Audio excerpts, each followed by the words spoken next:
रुक करूंगा अपूर्वा जी आपका सलूमर में 5 राउंड की गिनती जो पूरी हुई है उसमें बीजेपी के जितेश कटारा आगे चल रहे हैं। अभी यहां पर सलूमर में 5 राउंड का ही रुझान निकल कर सामने है। 10,640 वोटों से वो आगे चल रहे हैं। बीजेपी और कांग्रेस दोनों पीछे चल रही हैं। तो कुल मिलाकर अगर देखा जाए तो 17 राउंड की काउंटिंग अभी बाकी है। सलूमर में 5 राउंड की काउंटिंग हुई है। 5 राउंड की गिनती जो पूरी हुई है उसमें बीजेपी के उम्मीदवार जितेश कटारा आगे चल रहे हैं। अपूर्वा जी कंटिन्यू कीजिए, साथ ही सलूमर पर भी आपकी टिप्पणी चाहेंगे। ये तो आपकी सेफ सीट थी। मनु जी देखिए, सेफ सीट हमने कहा, हम जब जनता के बीच में उतरे थे तो हमारे 11 महीने का जो कार्यकाल था, डबल इंजन की जो सरकार थी, हमारी योजनाएं थी, हम उसको लेकर उतरे थे। और मतदाता ने भी देखिए, जब आप पहले इलेक्शंस की बात करेंगे तो हमारे पास सिर्फ एक सीट थी, वो थी सलूमर। अब उसके बाद में जितनी भी सीटें हमारे खाते में आती हैं वो हमारे लिए एक प्लस साइन है। हालांकि ये अभी फिर से मैं कह रही हूँ, हम हाफ वे राउंड तक अभी पहुंचे नहीं हैं। जब तक हम आधी काउंटिंग तक नहीं पहुंचते, किसी भी रुझान को जो है वो परिणामों को मानकर टिप्पणी देना, मुझे लगता है वो सार्थकता सिद्ध नहीं करता। इसीलिए कुछ समय और आप प्रतीक्षा करिए और आप देखेंगे कि इन 7 सीटों पर विकास का कमल, भाजपा का कमल खिलेगा। यहाँ पर कांग्रेस के प्रवक्ता भी राजकुमार शर्मा जी जुड़े हुए। राजकुमार शर्मा जी, अगर हम खीवसर की बात करते हैं, 84 की बात करते हैं, आपको लगता नहीं कि यहाँ पर अगर गठबंधन हो जाता तो शायद आपके लिए फायदेमंद होता? 4 सीट आपके पास थी, सिर्फ एक ही सीट पर आप 2 सीट पर लीड बनाए हुए हैं। देखिए मनोज जी, गठबंधन करना आलाकमान का फैसला होता है। गठबंधन तब होता है जब दोनों पार्टियों में सहमति बनती है। किसी कारण से इस बार चुनाव में सहमति नहीं बन पाई, लेकिन उसके बावजूद भी हमारे कांग्रेस पार्टी के उम्मीदवार अच्छा चुनाव लड़े हैं और हमको देवतुल्य मतदाताओं पे, नीली छतरी वाले पे भरोसा है कि परिणाम हमारे कांग्रेस पार्टी के पक्ष में आएगा। नहीं, 84 में और खीवसर में दोनों में ही आप तीसरे नंबर पर हैं और मालाराम तो कह रहे हैं कि हम तो तैयार थे गठबंधन के लिए। मैंने कहा ना, ये आलाकमान का फैसला होता है। गठबंधन तब होता है जब दोनों पार्टियां हर कंडीशंस पर खरी उतरती हैं। किसी कारण से नहीं हो पाया होगा, इसलिए गठबंधन नहीं हो पाया। और रही बात आप काउंटिंग की, तो काउंटिंग अभी 6-7 राउंड हुए हैं, अभी लगभग 20-22 राउंड होंगे। अभी तो 1/4 हुई है, अभी आधा भी नहीं हुआ है। मैं कह रहा हूं कांग्रेस पार्टी के सातों उम्मीदवार जीतेंगे और भारतीय जनता पार्टी को और अन्य पार्टी को शिकस्त देते हुए नजर आएंगे। 7 उम्मीदवार, आप ये दावा कर रहे हैं? बिल्कुल, 7 उम्मीदवार कांग्रेस पार्टी के जीतेंगे। आशुतोष रावत जी इस बात पे मुस्कुरा रहे हैं। रावत जी देखिए, मैंने कहा ना मनु जी कि राजनीतिक दलों के अंदर ही इतनी क्षमता, प्रतिभा होती है कि वो इस तरह की चीजें सामने होने के बावजूद भी इस तरह के दावे कर सकते हैं। इसके अलावा मेरी इस पर कोई और टिप्पणी नहीं है। मानाराम जी, मैं एक सवाल आपसे लूंगा। एक सांसद हैं आरएलपी के, हनुमान बेनीवाल जी। अब 0 हो या 1 बरकरार रहे, कोई ज्यादा फर्क तो पड़ता नहीं है, लेकिन आरएलपी की राजनीति अब आगे क्या होगी? क्योंकि आप तो गिड़गिड़ाते रह गए, गठबंधन हुआ नहीं। अब आप अगले तीसरा गठबंधन तैयार करेंगे, अपने दम पर अपने कैडर को तैयार करेंगे, या बस यही 0 और 1 का खेल खेलेंगे? देखिए, आ रहा हूं सर, इस सवाल का जवाब लूंगा। ब्रेकिंग न्यूज है, झुंझुनू में 11वें राउंड की गिनती पूरी हो गई है और 11वें राउंड की गिनती के बाद रुझान क्या कहता है? रुझान ये कहता है कि बीजेपी के राजेंद्र भांबू आगे हैं, 22,661 वोटों से आगे चल रहे हैं। राजेंद्र गुड़ा से करीबी मुकाबला चल रहा है और 9वां, 10वां, 11वां ये तीनों राउंड में राजेंद्र भांबू ने बढ़त बनाए हुए है। इससे पहले वाले 8वें राउंड की अगर काउंटिंग हुई थी उस दौरान राजेंद्र गुड़ा भले ही आगे हो, लेकिन अब 11वें राउंड की काउंटिंग का जो रुझान सामने आ रहा है उसमें राजेंद्र भांबू आगे चल रहे हैं। मनु बिल्कुल, और कांटे की टक्कर है राजेंद्र भाबू और राजेंद्र गुड़ा के बीच में। राजेंद्र गुड़ा से ही लगातार करीबी मुकाबला चल रहा है राजेंद्र भाबू का। कांग्रेस के अमित ओला की अगर हम बात करते हैं तो तीसरे नंबर पर है। झुंझुनू का दिलचस्प मुकाबला है, उलटफेर का लगातार खेल चल रहा है। 6ठे राउंड के बाद बीजेपी की बढ़त बरकरार है। ये बड़ी खबर देवली उनियारा से। बीजेपी के राजेंद्र गुर्जर 18,895 वोटों से आगे चल रहे। राजेंद्र गुर्जर को अब तक 34,303 वोट मिले हैं।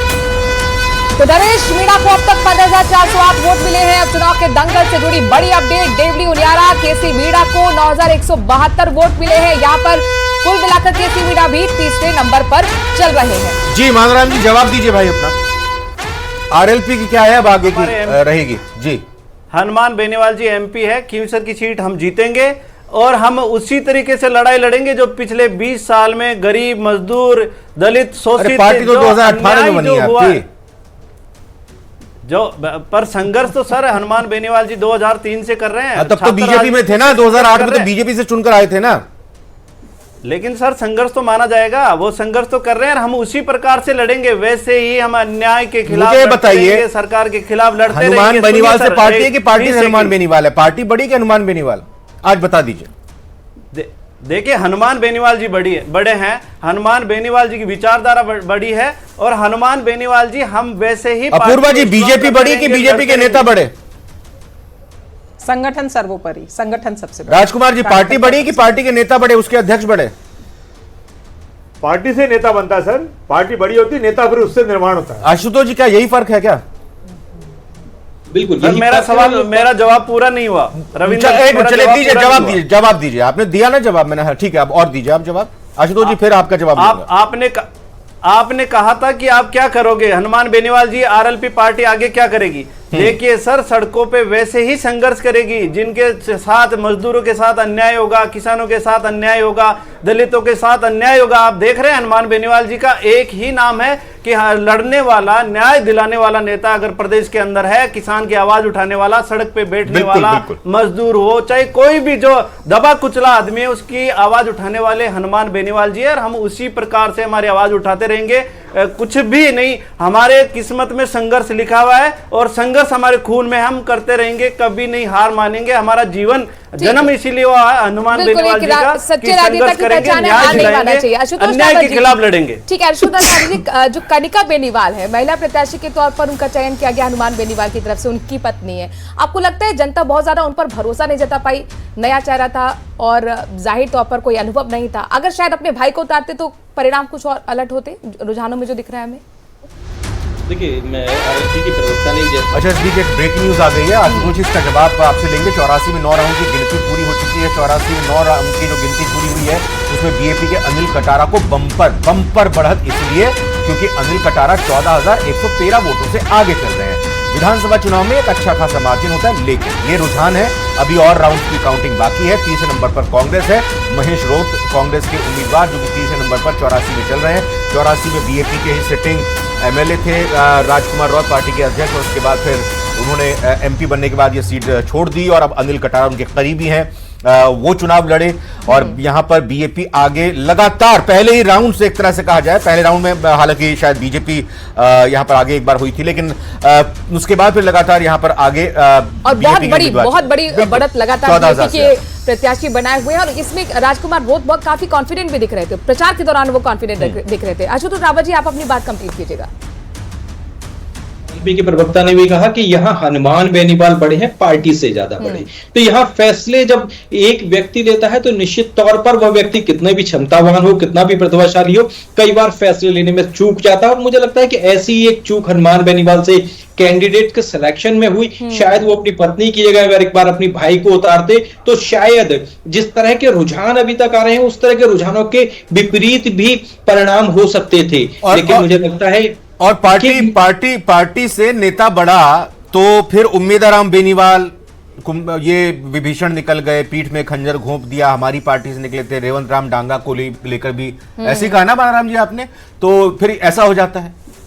बिल्कुल, देखिए, अगर व्यक्ति ही बड़ा होगा, अगर पार्टी और संगठन बड़ा नहीं होगा, तो निश्चित तौर पर इस तरह की चीजें होंगी। हमने तमाम छोटे राजनीतिक दलों के अंदर इस तरह की परिस्थितियां और स्थितियां देखी हैं कि जब भी कोई चेहरा थोड़ा सा भी बड़ा होता है, वो निश्चित तौर पर इस व्यक्ति की छाया से बाहर निकलने की कोशिश करता है। और शायद हनुमान बेनीवाल को भी अब यह सोचना पड़ेगा कि वो कास्ट की पॉलिटिक्स करेंगे, वो केवल उस क्षेत्र की विशेष की राजनीति करेंगे, या अपने पूरे प्रदेश के अंदर देखिए 84 और सलूम्बर का जिक्र, राजकुमार रौत का जिक्र कर रहे हैं कि राजकुमार रौत से सीखने की जरूरत है, उसकी बात करेंगे। लेकिन 8वें राउंड की काउंटिंग देखिए पूरी होगी दौसा में, रुझान क्या है मनु? कांग्रेस करीब 7,000 वोटों से आगे चल रही है। दौसा से अच्छी खबर कांग्रेस के लिए है, दौसा में 10 राउंड की काउंटिंग अभी बाकी है। हालांकि अपने दर्शकों को बता दें, कांग्रेस के दीन दयाल बैरवा यानी डीसी बैरवा जिन्हें कहते हैं, वो आगे चल रहे हैं, कांग्रेस के प्रत्याशी हैं, 7,000 वोटों से लीड बनाए हुए हैं। दौसा जो कि सुरक्षित सीट यहाँ पर कांग्रेस के लिए कही जाती है, 2 बार की यहाँ पर कांग्रेस के विधायक चुने गए।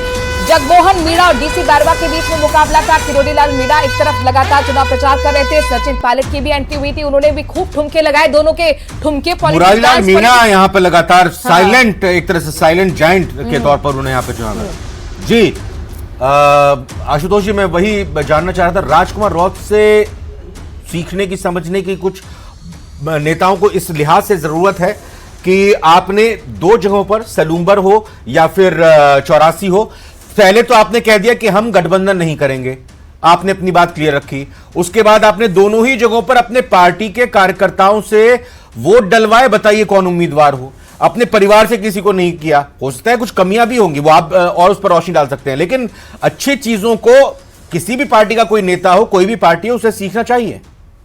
बिल्कुल, देखिए राजकुमार राउत की और हनुमान बेनीवाल की दोनों की वर्किंग स्टाइल में यही सबसे बड़ा बेसिक डिफरेंस है। हनुमान बेनीवाल जहां एकला चलो का नारा देते हैं, पार्टी के तमाम फैसले स्वयं करते हैं, वे राजकुमार राउत एक सामूहिक भावना के साथ में चलते हैं। और उन्होंने अपना जो वोटर है, जो उनका आदिवासी ट्राइबल एरिया में जो उनका वोट बैंक है, उस वोट बैंक के लिए तमाम चीजें, तमाम मांगों के लिए, तमाम डिमांड्स के लिए वो लड़ते झगड़ते और प्रदर्शन करते हुए भी नजर आते हैं। लेकिन उनका प्रदर्शन का और उनका जो विरोध का स्वर है, जो वो तरीका है, वो हनुमान बेनीवाल से इतर है। हनुमान बेनीवाल कभी बार कहीं जायज मांगों के लिए भी जो विरोध प्रदर्शन करते हैं, उसमें अपनी मांग की जगह वो अपनी मांग को जायज ठहराते ठहराते किसी दूसरे पक्ष के विरोध में पहुंच जाते हैं। राजकुमार राउत की राजनीति आप वर्किंग देखेंगे तो उसमें आपको ये चीज रिफ्लेक्ट होती हुई नहीं दिखेगी। तो राजकुमार राउत ने बहुत अच्छे से कैंडिडेट का सिलेक्शन किया और इसलिए सलूम्बर को हम एक बहुत safe seat Bharatiya Janata party के लिए मान रहे थे। सहानुभूति की लहर एक सलूम्बर में थी और सलूम्बर उदयपुर से जुड़ा हुआ इलाका है। उदयपुर में भारतीय जनता पार्टी का बहुत अच्छा होल्ड है, इसलिए भी हम सलूम्बर को यह मान रहे थे कि सलूम्बर में भारतीय जनता पार्टी उस सीट को रिटेन करेगी। लेकिन राजकुमार राउत जिस तरह से वहां प्रदर्शन कर रहे हैं, जिस तरह से जितेश कटारा को वहां पर बढ़त मिल रही है, यह निश्चित तौर पर भारतीय जनता पार्टी के लिए भी चिंता का विषय है। और हनुमान बेनीवाल और राउत का जो कैरेक्टर सलूम्बर में कहीं ना कहीं 3 बार आपके विधायक रहे हैं अमृता मीणा, तो आपको भी उम्मीद रही होगी, लेकिन यहाँ पर ऐसा क्या हुआ? क्या लगता है त्रिकोणीय मुकाबला मुश्किल कर गया आपके लिए? झुंझुनू से बड़ी खबर आ रही है, 12 राउंड की गिनती खत्म हो गई है। इस वक्त की बड़ी खबर, झुंझुनू में बीजेपी प्रत्याशी को बम्पर बढ़त मिली है। खींवसर में जी, खींवसर में 8वें राउंड की गिनती पूरी हो चुकी है, तो खींवसर के भी रुझान लगातार आगे निकलते आ रहे। आरएलपी प्रत्याशी आगे, भाई बधाई हो मानाराम जी। आरएलपी प्रत्याशी कनिका बेनीवाल 646 वोटों से आगे चल रही हैं। और मानाराम जी तो कह रहे थे 8-9 चरणों तक तो हम पीछे रहते हैं और उसके बाद आगे बढ़ जाते हैं। मुझे लगता है रिएक्शन चाहिए मानाराम से, बिल्कुल चाहिए, बनता है। बिल्कुल मानाराम जी, रिएक्शन दीजिए, खुशखबरी आगे। देखिए हम भगवान भरोसे चलने वाले, विश्वास करने वाले आदमी है, संघर्ष करने वाले आदमी है। जनता सर्वोपरि है और भगवान का आशीर्वाद हमारे। 646 वोटों का ही है, बस 646 वोटों की बढ़त है अभी। अजीत आप देखिए, अब शुरुआत हुई है हमारी, तो आप देखिए आगे आगे। और मैं तो आपको कहना चाहता हूं कि संघर्षों से टकराकर प्राप्त की हुई सफलताएं स्वाभिमान पैदा करती है, अभिमान नहीं।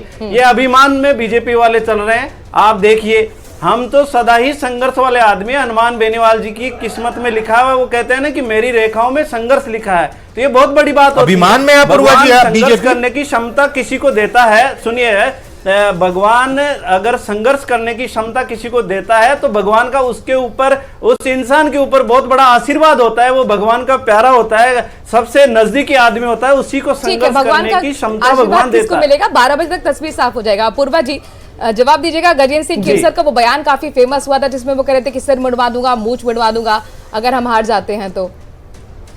इसकी रिएक्शन लेंगे, लेकिन देखिए ब्रेकिंग लगातार आती जा रही है। झुंझुनू में 12 राउंड की काउंटिंग झुंझुनू में खत्म हो गई है। 12 राउंड की काउंटिंग खत्म होने के बाद भी बीजेपी प्रत्याशी बढ़त बनाए हुए हैं, कहें कि बम्पर बढ़त बनाए हुए हैं। बम्पर बढ़त इसलिए कि 22,421 वोटों का ये फासला। निर्दलीय राजेंद्र गुढ़ा दूसरे नंबर पर चल रहे हैं, कांग्रेस तीसरे नंबर पर है, अमित ओला तीसरे नंबर पर है। ये बहुत बड़ा झटका युवा को और ओला परिवार को क्या यहाँ पर खारिज कर दिया, नकार दिया? मनु, जाट बाहुल्य सीट है, झुंझुनू शेखावटी का ये इलाका है और M+D फॉर्मूला जिताऊ फॉर्मूला कहा जाता है। और ऐसे में विश्लेषण भी लगातार सुबह से हो रहा है कि आखिरकार अगर तीसरे नंबर पर कांग्रेस लगातार खिस रखी है, क्योंकि पहली बार नहीं हो रहा है यहाँ रविंदर जी, तीसरे नंबर पर लगातार कांग्रेस। ये आपके फॉर्मूले का जिक्र मैं करूंगा, M+D फॉर्मूले की आपने बात कही, लेकिन कांग्रेस का वोट बैंक M+J+ या यूं के J+M+D था। और M+D इस फॉर्मूले में राजेंद्र गुढ़ा ने सेंध लगा ली और यही कहीं ना कहीं एक बड़ा फैक्टर यहां पर बनता हुआ दिखाई दे रहा है। और राजकुमार शर्मा जी, कांग्रेस को तो लगातार उम्मीद है कि हम इस पूरे 22,000 के फासले को पाटते हुए, क्योंकि अभी बहुत बड़ा वक्त बचा हुआ है, लेकिन अपूर्वा जी कुछ बोल रही थी, पहले उनकी बात कंप्लीट हो जाए, इसके बाद राजकुमार से हम लोग झुंझुनू को लेकर रिएक्शन लेंगे। अपूर्वा जी कंटिन्यू। देखिए, भारतीय जनता पार्टी वो पार्टी है जो सिर्फ जनता की सेवा के लिए जो है वो सत्ता में आना प्रेफर करती है। तो अभी हम अभिमान किसी किस्म का हम में नहीं है, अभिमान है जनता को, अभिमान है जनता को। जनता को उस बात का अभिमान है जिस बात के ऊपर जब हमारे नरेंद्र मोदी जी खड़े होते हैं और कहते हैं कि जो जनता है वो केवल 4 जातियों में विभक्त होती है, जिसके अंदर गरीब होते हैं, किसान होते हैं, युवा और महिलाएं होती हैं, तब जनता को अभिमान आता है उस पार्टी के ऊपर। हम तो हमेशा से जन सेवा के लिए तत्पर हैं और सदैव रहेंगे। और अभी जो खीवसर के अंदर 600 वोटों की बढ़त इनको दिख रही है, एक राउंड में आप आगे क्या हुए और आप अभिमान आपका इतना उछलने लगा। जिस पार्टी के प्रवक्ता बैठ कर के ऑन स्क्रीन ये कह रहे हैं कि साहब हमारे अंदर पार्टी बड़ी नहीं है, हमारे यहाँ नेता बड़े हैं, उस पार्टी की क्या गति होनी चाहिए। ये जनता जनार्दन ने मतपेटियों के अंदर अपना मत पैक कर दिया है, बस निकलने की देर है, थोड़ी देर और प्रतीक्षा। फिलहाल तो टैली लेकिन 7 में से 2 ही दिखा रही है बीजेपी की। आगे पीछे चलता रहेगा, रुझान है, परिणाम नहीं है। मगर आप जब फाइनल रिजल्ट्स आएंगे तब आप देखिएगा भारतीय जनता पार्टी कहां स्टैंड कर। राजकुमार जी, कहीं कुछ हो ही नहीं रहा, 2 की 2 ही सीटों पर बढ़त है और झुंझुनू का जो मनु ने कहा उसका भी रिएक्शन दीजिएगा, क्या हो गया? 25 साल से ओला परिवार का कब्जा था सर, सेफ सीट मानी जा रही थी, क्या हुआ? Internal politics. रविंद्र जी, अभी तो आधी काउंटिंग में नहीं हुई है, आप देखिएगा पूरी काउंटिंग होने दीजिएगा। 16-17 राउंड होने लगेंगे, 20-22 राउंड पूरे होंगे। भारतीय जनता पार्टी के तमाम उम्मीदवारों के सातों उम्मीदवार आज घर से एक ही जवाब लेकर आए हैं। कांग्रेस पार्टी के उम्मीदवार नजर आएंगे। न्यूज 18 चैनल ब्रेकिंग दिखाता हुआ नजर आएगा। नहीं, ब्रेकिंग हम लगातार दिखा रहे हैं, हूटर भी बज रहा है, लेकिन अब तो आप ये देखिए ना, 11:15 हो गया है, आधा दिन लगभग बीतने को है, तस्वीर भी आपके सामने है। मनु जी, हमारे कांग्रेस पार्टी के कार्यकर्ताओं ने, नेताओं ने, उम्मीदवारों